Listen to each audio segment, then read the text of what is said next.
travel is reopening in phases, and it's opening first in a drive markets.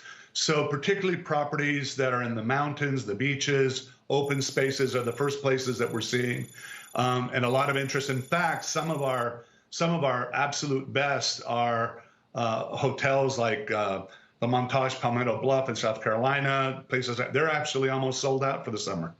So you're actually finding a tolerance for staying in a fairly decent-sized hotel. That's somewhat surprising to me.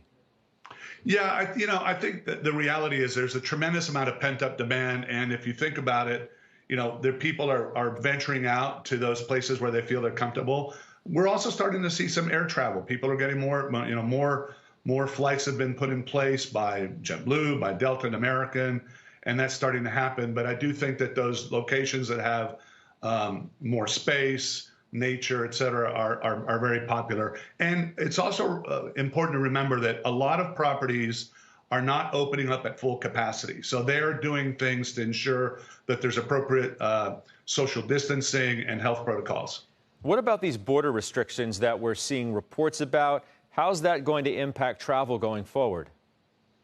Well, I'm really glad you asked that, because I think one of the things that people need to understand is that the travel industry is the world's largest service industry. And one of the things that is absolutely necessary for its recovery is to have a global alignment from governments, as you were talking about the EU, for example.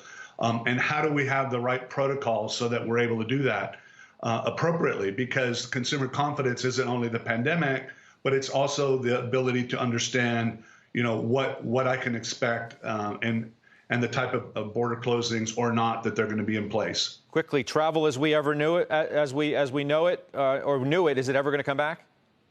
It will come back. It'll come back very strong. Our advisors right now, it's amazing. There are things that are counterintuitive. For example, we're a huge seller of cruises, and a lot of people have sensationalized that as never coming back. And the reality is, those clients that have cruised in the past, our January sales year over year right now are up 7%. And that's with January of this year being a really great year.